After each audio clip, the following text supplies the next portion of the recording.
사람은 너나 할 것 없이 누구나 다양한 틀 속에서 살아가고 있습니다.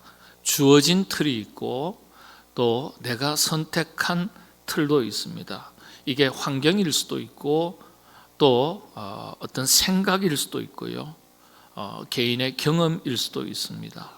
예를 들어서 가정이라는 것도 하나의 틀이 되겠죠. 직장도 하나의 틀이 될 수 있겠고요. 교회도 하나의 틀이라고 할 수 있습니다.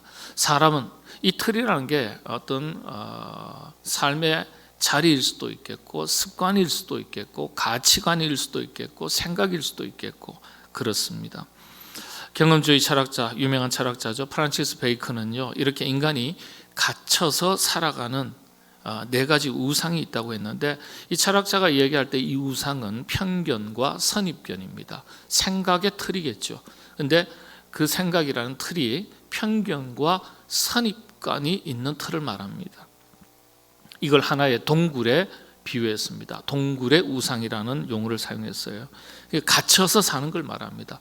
아이고 목사님, 저도요 가정에 갇혀가지고 꼼짝달짝을 못해요. 아이고 목사님, 저 직장 생활에 갇혀가지고요. 아이고 목사님, 제가요 이게 지금 뭐 사업에 갇혀가지고 꼼짝달싹을 못해요. 하나의 틀을 말합니다. 그렇죠? 그래서 이런 동굴을 틀을 벗어나기가 참 어렵다고 그래요. 사고의 생각의 영역만을 말하는 것이 아니라 삶의 모든 영역에서 잘 벗어나지 못하는 이런 동굴이 틀이 있습니다. 뭐 습관도 하나의 틀이라 할 수 있겠죠.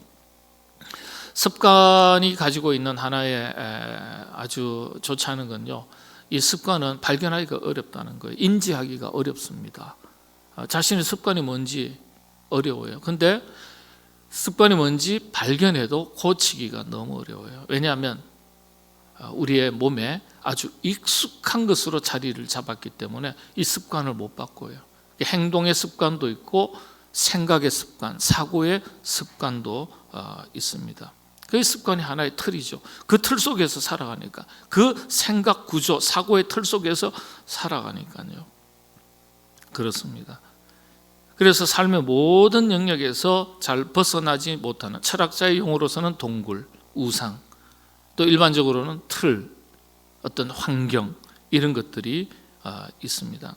사람이요, 그런데 보다 발전적이고 미래지향적인 새로운 삶을 살고 싶다면, 새로운 어떤 세계를 경험하고 싶다면, 작게는요 어떤 자기 성장과 발전을 이루어 가고 싶다면요, 이 틀을 좀 벗어날 줄 알아야 돼요. 이 동굴을 좀 과감하게 박차고 벗어날 줄 알아야 돼요. 이 프란시스 베이컨이 그런 이야기를 한 거예요. 앞서 말씀을 드렸듯이 이 동굴 틀을 하나의 삶의 환경 틀에 비유할 수 있는데, 참 바꾸기가 어렵습니다. 습관 하나도 바꾸기가 어렵고요. 그럼 어떻게 해야 바꿀 수 있을까요? 바꾸기 참 어려운데요.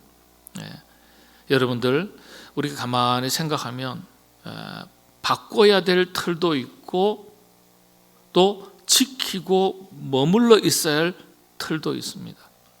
내가 의지를 가지고 바꿔낼 수 있는 틀도 있지만은 우리가 스스로 바꿀 수 없는 틀도 있는 거예요.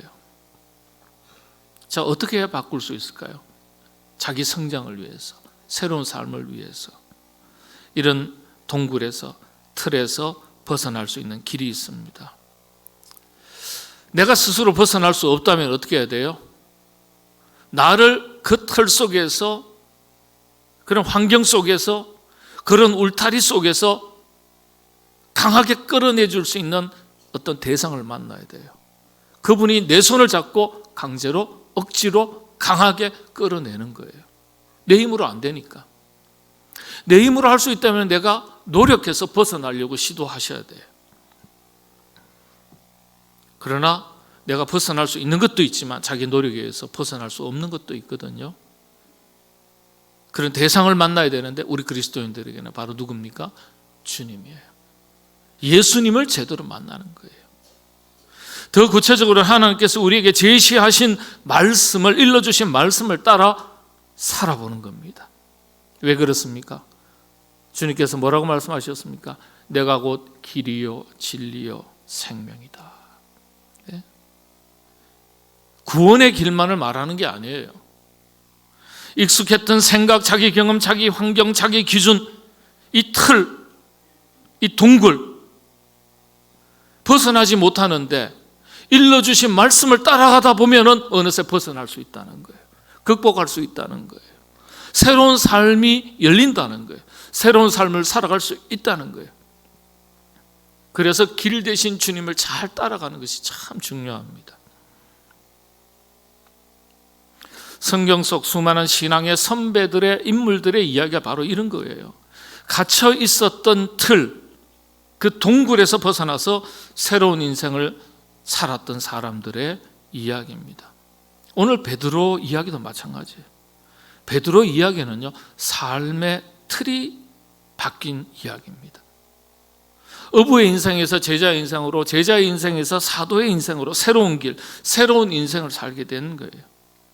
여러분, 주님을 만나지 못했더라면 이 베드로는요, 어부라는 틀, 어부라는 동굴 속에서 평생 그렇게 살 수밖에 없었을 거예요.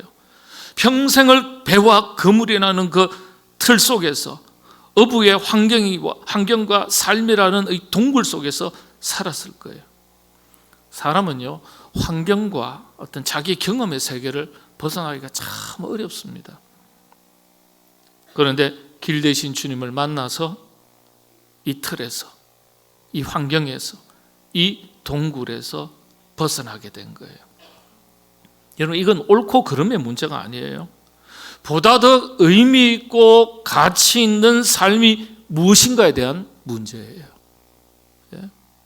여러분이 살아가고 있는 삶의 환경, 어떤 가정이라는, 직장이라는, 사업이라는 어떤 틀, 그게 옳고 그름의 문제는 아니에요. 그러나 더 의미 있고 더 가치 있는 삶이 어떤 것인가에 대해서는 고민을 해보셔야 되는 거예요. 그리스도인들은 주님을 믿고 살아가지만 여전히 자기 동굴 속에 갇혀서 살아가는 부분들이 다 있을 수 있습니다. 영적으로 눈을 뜨지 못하게 하고 영적으로 성장하지 못하도록 하는 그런 어떤 동굴, 틀, 생각의 습관, 행동의 습관, 환경, 이런 것들이 있을 수 있습니다. 이 속에 우리가 갇혀서 사는 거예요. 이걸 벗어나야 되는데, 벗어날 때 은혜를 경험하는 거예요. 벗어날 때 은혜를 경험하고 벗어나는 게 아니에요.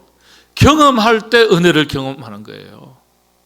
많은 사람들 그런 생각이에요. 은혜를 주시면, 은혜를 받으면, 은혜를 경험하면 내가 내 인생에 달라진다, 이런 생각이에요. 천만의 말씀이요.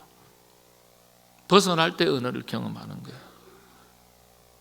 또 은혜를 경험하면서 벗어나게 됩니다. 베드로의 이야기가 마찬가지예요. 베드로가 이 동굴을 벗어나기까지 우여곡절이 참 많았어요. 이 우여곡절 속에서 베드로의 성품, 거친 성격이거든요. 베드로의 영성, 신앙세계의 특별한 점, 또 베드로의 실수. 베드로의 이야기를 읽으면 이런 것들을 다 볼 수 있어요. 교훈을 줍니다. 베드로의 영성의 세계, 결론부터 말씀을 드리지만은 한마디로 전적으로 주님 앞에 나가서 엎드리고 자신을 내려놓을 때 주님께서 이끄시는 새로운 길을 경험할 수 있다는 사실입니다. 어부로 잔뼈가 굵었던 베드로가요, 어부의 틀 속에서 살았던 베드로에게 목수집 아들의 예수님의 이야기가 씨알이라도 먹힐 것 같습니까? 자기 경험 속에 갇혀 있었더라면 베드로가요, 예수님의 말씀을 곧이곧대로 들을 수가 없어요. 받아들일 수 없어요. 어부가 목수의 이야기를 듣는다고요? 말도 안 되는 거죠. 뭘 안다고요? 성경의 말씀을 보면 밤새도록 그물을 던졌어도, 누가복음의 이야기 보면은 잡은 것이 없지만 밤새도록 그물을 던졌는데 잡은 것이 없대요. 그 다음 말씀이 참 성경이 참 영적 깊이를 발견할 수 있는 기록의 말씀인데, 말씀을 의지해서 깊은 데로 그물을 던지겠습니다, 이렇게 기록되어 있어요. 밤새도록 그물을 던졌는데 잡은 것이 없지만 한번 더 던져보라 그러시니까 제가 한번 던져보겠습니다. 이렇게 기록된 게 아니라 밤새도록 그물을 던졌지만 잡은 것이 없지만 속는 셈 치고 한 번 더 던져보겠습니다. 이렇게 기록된 게 아니라 말씀을 의지해서, 원어에서는 보면 말씀을 신뢰하고 이렇게 되어 있습니다. 말씀을 신뢰하고 의지해서 깊은 데로 그물을 던져보겠습니다. 이 이야기가 무슨 뜻입니까? 말씀드린 대로 베드로는 업으로서 잔뼈가 굵은 사람이에요. 자기의 경험을 내려놓겠다는 얘기예요. 자기의 생각을 내려놓겠다는 얘기예요. 자기의 기준을 내려놓겠다는 거예요. 주님의 말씀을 신뢰해서 한번 그 말씀을 의지해서 다시 그물을 던지겠다는 거예요. 자기 판단, 자기 기준을 다 내려놓는 걸 말합니다. 여러분 아시는 대로 물고기가요, 밤에는 깊은 곳에 있습니다. 낚시하는 분들 다 알아요. 아침에는 이 물고기들이 먹이 활동을 위해서 물가 바깥으로 나옵니다. 그래서 아침에는 그물을 던져도 깊은 곳에 그물을 던지지 않습니다. 얕은 곳에서 그물을 던져요. 이게 어부에게는 경험된 상식이에요. 그런데 주님께서는 상식에 반하는 말씀을 베드로에게 하신 거예요. 이게 뭘 말하는 거죠? 틀을 깨는 말씀이에요. 틀을 깨는 말씀. 어부의 삶에, 어부의 상식, 어부의 경험, 어부의 기준, 이 틀을 깨는 말씀인 거예요. 틀을 깬다는 게 또 다른 표현으로 어떤 겁니까? 주님의 말씀에 맞추라는 거예요. 주님의 말씀에. 저와 여러분, 우리가 믿는 하나님은 살아계신 하나님 아닙니까? 예? 물론 믿어보자 하고 오신 분들도 계시겠지만 신앙생활 10년, 20년, 30년 하셨는데도 하나님이 여전히 살아계신지 아니 계신지 의심한다면, 아직도 고민해 있다면 신앙생활 다시 점검하시기를 바랍니다. 우리가 믿는 하나님은 살아계신 하나님이에요. 예? 그러니까 주님의 말씀에 맞추려고 노력하는 사람이 우리 그리스도인들이에요. 이게 출발점이에요. 그래서 내 삶이 좀 더 변화하고 싶다면 여러분, 내 경험, 내 지식, 내 판단, 내 기준에다 맞추는 거 아니에요. 주님 말씀에 자꾸 초점을 맞춰보려고 애쓰셔야 돼요. 그래야 길 대신 주님의 말씀을 따라가야 어떤 틀, 환경 벗어날 수 있는 거예요. 동굴. 그런데 말씀대로 행했더니 말씀의 놀라운 능력을 경험하게 되었습니다. 흔히 하는 말로 대박이 난 거예요. 대박이 난 거예요.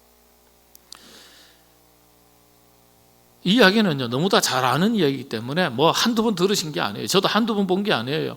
이 말씀을 제가 읽으면서도요, 그런 생각 많이 해봤어요.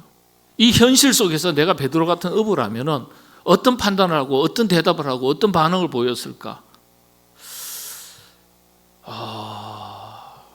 좀 다른 것 같아요.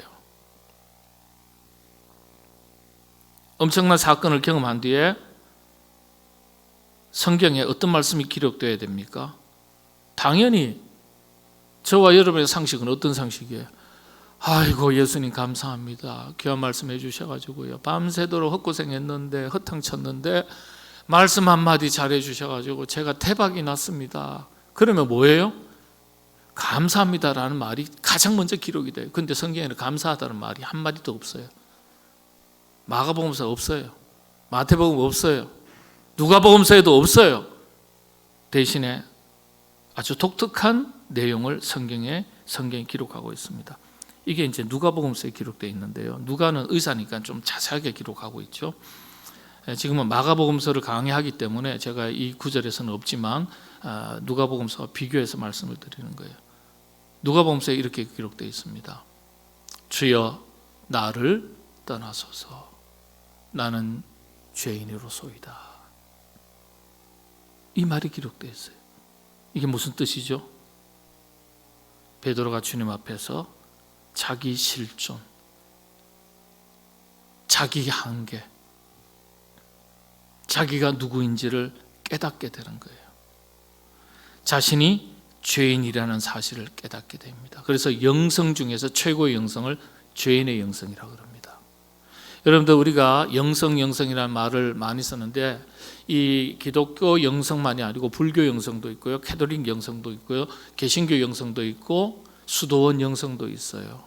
영성이라는 용어는 굉장히 보편적으로 사용합니다. 그 다음에 우리가 볼 때는 베드로의 영성이 있고 사도 바울의 영성이 있습니다. 각각 달라요. 그리고 모세의 영성이 있습니다. 이 각각의 영성을 연구한 학자들이 다 따로 있어요. 모세골이라는 거 들어보셨죠? 모세의 영성을 추구하는 영성훈련이에요. 모세골. 이명수 목사님, 유명한 분이죠. 이 영성이에요. 근데 베드로의 영성을 뭐라고 설명하냐면 자기 자신이 죄인인 것을 고백하는. 베드로의 영성의 세계, 굉장히 깊은 세계예요. 주님 앞에서 자기 자신이 죄인됨을 깨닫는 것, 아주 중요합니다. 우리가 자기 동굴에 갇혀 살아가는 연약한 죄인인 것을 깨달았을 때 주님께서 우리를 이 동굴에서, 틀에 갇혀 있는 우리를 벗어날 수 있도록 이끌어 주시는 거예요. 그래서 우리가 주님 앞에 나와서 주님, 저는 죄인입니다. 벗어날 수 없는 죄인입니다. 자기 경험, 자기 생각, 자기 판단을 다 내려놓는 거예요. 주님 말씀 앞에 전적으로 엎드리는 거예요. 주여 저를 떠나소서, 저는 죄인입니다. 자신을 떠나달라는 단순한 고백이 아니에요. 주님 앞에 자신을 완전하게 내려놓고 엎드리는 걸 의미하는 거예요. 주님을 전적으로 인정하고 받아들이는 고백입니다. 그랬더니 주님께서 대답하시기를, 이제 이후로 네가 사람을 낚는 어부가 되게 하리라. 사람을 취하리라. 이렇게 대답을 해주세요. 반업에 해당하는 거죠. 여기서 우리가 조금 더 자세히 주목해야 될 부분이 있습니다. 누가복음서의 말씀인데요. 같이 한번 자막을 읽어보겠습니다. 같이 한 목소리로 한번 보겠는데, 예수의 무릎 아래에 엎드려. 시작합니다. 시몬 베드로가 이를 보고 예수의 무릎 아래에 엎드려 이르되 주여 나를 떠나소서, 나는 죄인이로소이다 하니. 자, 저는 죄인입니다 라는 고백 이전에 이 내면 세계가 행위로 드러나요. 근데 어떻게 해요? 예수님의 무릎 아래에 엎드렸다 그랬어요. 완전한 겸손, 전적인 영접, 수용을 의미합니다. 완전한 겸손. 하나님은 겸손한 자를 들으십니다. 그렇죠? 하나님은 겸손한 자를 때가 되면 높이시고 교만한 자의 무릎을 꺾는다 그러셨어요. 이게 무슨 뜻입니까? 겸손한 것, 완전히 자기를 내려놓는 걸 말합니다. 철학자 베이컨의 이야기한 대로 자기 경험, 자기 주관, 자기 생각, 어떤 판단들 완전하게 내려놓는 걸 말합니다. 주님을 전적으로 인정하고 받아들이는 거예요. 자기 동굴 속에 갇혀 있는 것이 아니라 새로운 길로 인도하시는 주님을 따르는 걸 말합니다. 주님께서는요, 베드로의 이 점을 높게 보신 거예요. 여러분, 주님께서 베드로를 선택하실 때 베드로의 어떤 점을 높게 보셨을까? 이거 참 제가 많이 반복해서 생각했거든요. 베드로의 어떤 기질적인 성격을 높게 평가하실 거예요. 무슨 높게 평가해요? 아까 말씀드렸잖아요. 베드로의 성격이 어떤 성격이라고요? 뭐 맞다고요? 다혈질에 거칠고, 그걸 높게 평가하신 거 아니에요? 베드로의 학식을 높게 평가하셨을까요? 베드로는 이 당시에 문맹이라 그랬어요. 학자들의 의견에 따르면 이 당시에는요, 문맹률이 거의 98, 9%가 넘어요. 문맹입니다. 문맹. 글자 몰라요. 나중에 배우는 거예요. 학식을 높이 들었었다고요? 아니에요. 성품 아니에요. 어떤 그 훌륭한 가문 아니죠. 어떤 그의 어떤 가지고 있는 재능, 재능 그래봐야 물고기 잡는 재능밖에 더 있습니까? 어떤 점을 높게 평가하셨을까요? 바로 이게 베드로의 영적 가능성을 말하는 거예요. 적어도 영적 거장이 될 수 있는 기본적인 성품 태도인데 어떤 거예요? 예수의 무릎 아래에 엎드려서 무릎을 꿇고 주여 저는 죄인입니다. 주님은 베드로의 이런 영적인 탁월성을 보신 게 아니에요. 뭐가 탁월한 게 어디 있어요? 가능성, 자질을 보신 거예요. 가능성을, 잠재력을 보신 거예요. 잠재력.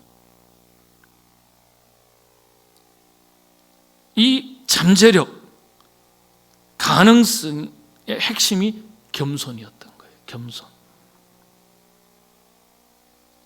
그게 전적으로 자기 경험과 자기 판단을 내려놓을 줄 아는 겸손이었던 거예요. 여러분, 그래서 하나님께서 사람을 쓰실 때 가장 핵심적인 판단의 기준이 이 겸손이 됩니다. 그래서 겸손을 가리켜 그리스도인의 최고의 미덕이라고 얘기하는 거예요. 성 프란체스코가 그리스도인의 최고 갖춰야 될 최고의 덕목을 첫째도 겸손, 둘째도 겸손, 셋째도 겸손이라고 그랬어요. 하나님께서 가장 싫어하시는 것을 교만이라고 그랬어요. 왜냐하면 교만이라는 것은 사탄의 4가지 속성 중에 하나이기 때문에 하나님이 싫어하신다 하셨어요. 이 겸손은 주님께서 우리를 이끌어내실 때 자기 동굴, 자기 틀에서 벗어날 수 있는 영적인 거룩한 성품이 됩니다. 겸손하면요, 끌어내려고 해도 네가 뭔데 나를 끌어내 이런다고요. 겸손한 사람은 뭐예요? 신뢰하고 맡기고 의지하고 인도하는 대로 따라 나오는 거예요.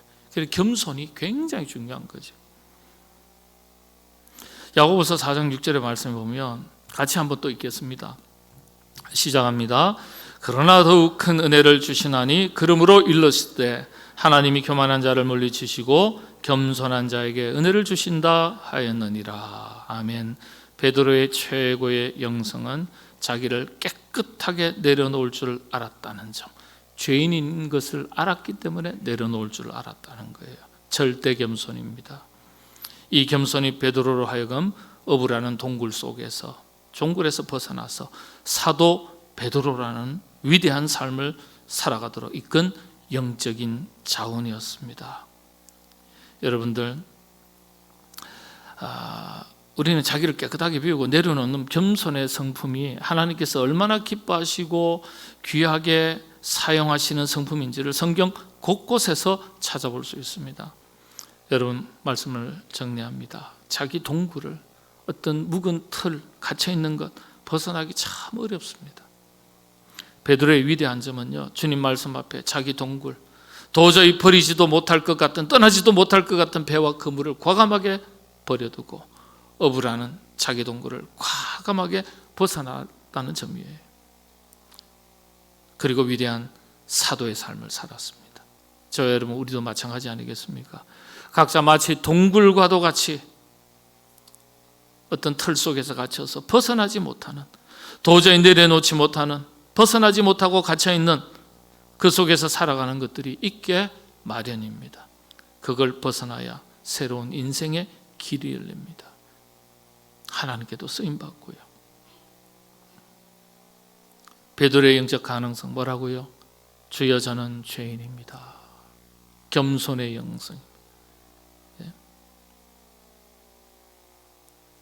나의 나된 것을 다 내려놓고 겸손하게 주님 앞에 엎드리면 우리가 스스로 벗어나지 못하는 어떤 생각의 틀, 동굴, 어떤 삶의 자리, 환경, 내 힘으로는 어찌할 수 없으나 사도 바울을 강권적으로 찾아가 주시고 베드로를 강권적으로 찾아가 주셔서 업으로부터 벗어나게 하시고 헬라 철학의 그 사상과 생각의 가치관에서 벗어나게 하셨던 주님께서 우리도 벗어날 수 있도록 도와주신다는 거예요.